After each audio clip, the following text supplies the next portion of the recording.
What if kung ang destiny mo ay nasa university na babasukan mo? Hi, ako nga pala si Luis. Anak ako ng may-ari ng eskwelahan na binabasukan ko. May mga kasama ko. Si Lay, pangalawa. Si Ken, pangatlo. At si Ace, pang-apat. Kami ang Borg Gangster. Isang umaga, papasok na kami sa university na yon. Ang C University. Tapos may-ari ng pamilya ko. At nakarating na kami sa eskwelahan. Siyempre, hiyawan ng mga nakakakilala sa amin. At bulong-bulungan nila. For gangster, andyan na. At nung labas na kami ng kotse, nag-giveaway sila sa amin. At pumasok na nga kami sa corridor. Habang naglalakad kami, may nakabangga kaming isang babae. Arian ang pangalan. Biglang nagsalita. Hi, sorry. Hinahanap ko kasi ang high school building dito. New transfer lang ako. Kayo? Sagot ni Luis. Di mo ba kami kilala? At ang lakas ng loob mo, makipag-usap sa amin. Tinuro na lang ni Lay ang daan sa babae. Ay ate dun sa tulong department. Medyo malawag. Pagtanong ka na lang dun sa mga estudyante dun. May makakasalubong ka dun. Sabi ni Luis, bakit tinuro mo? Ang tanga ng babaeng yun. Bakit pare? Babae yun. Tsaka new transfer eh. Wala bang ang name tag oh? Hindi niya alam pasikat-sikat dito sa C University. Whatever. Tara na. At naglakad na silang apat. Nang makarating na sila sa room, sa high school building, third floor high school sila. Umupo na sila at nagtuturo na yung prof. Kaya na-boring si Luis at lumabas siya. Sinundan ni Lay. Pare, bakit ka lumabas? Yung teacher na yun, boring magduro. Bakit yung teacher pa natin yun? Bakit siya pa ang binigay sa atin? Diisin mo na lang pare, may 30 minutes na lang magtuturo siya. Next class na tayo. Whatever. Sige, pumasok na tayo. Diisin na lang natin yung work yung teacher na yun. At yun, natapos na magturo ang teacher. Class dismissed, sabi ng teacher.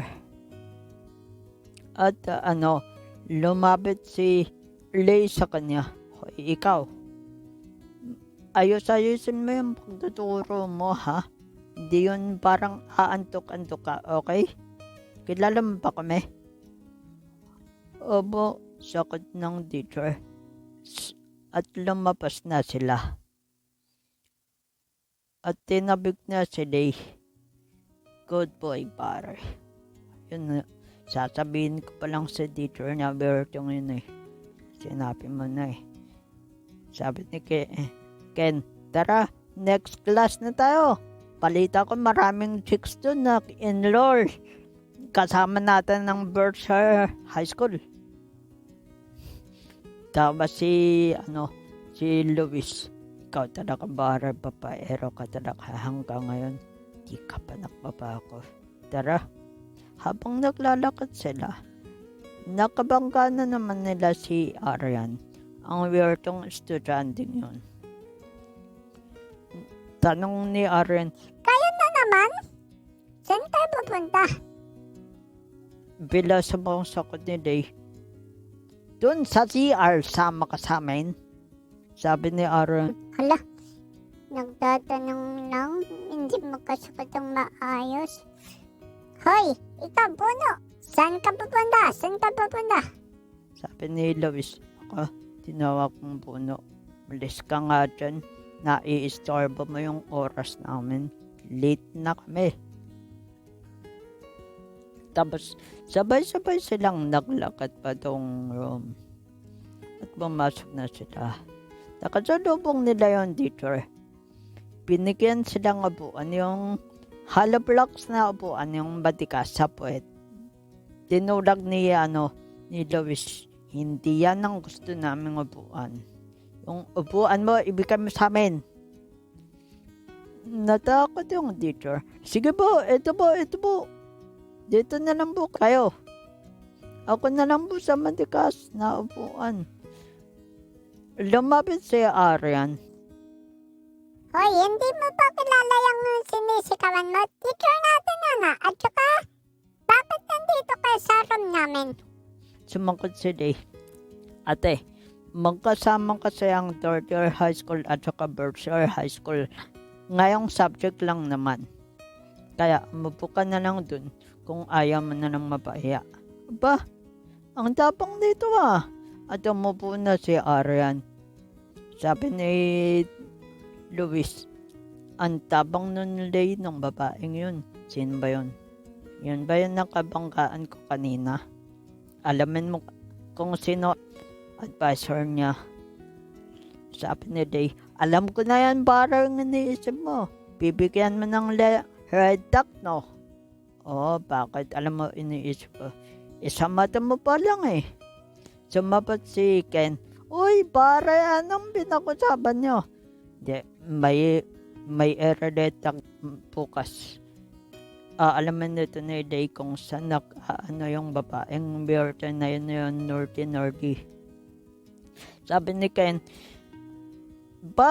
bayaan mo na pare, tsaka, hindi pa pinapalabas ng mami mo yung red dog sa kalakad na ng eskwelahan. Ako ang bala kay mami, sakad ni Luis. At umalis na sila sa room at hinapot sila ni Arian. Hoy, kayong apat, maglinis nga kayo. At ikaw, matangking koy. Pinastas mo si sir kanina. Nakita ko yun. Sakad ni Luis, wala kang pakialam. Tumabi ka nga sa tataanan namin.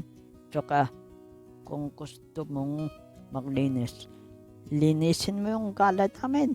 Nerdy, what? Motherfucker. Sabay alis sila sa room.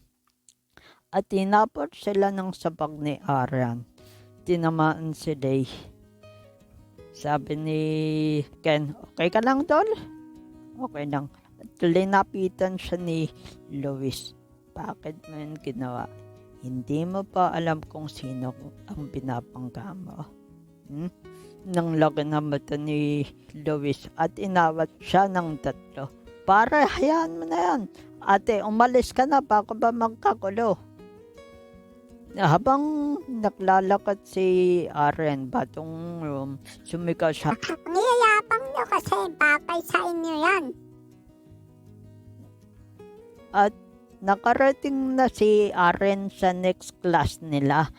Sabi ni Luis, pare, wag na tayo pumasok sa next class natin. Boring naman dun eh.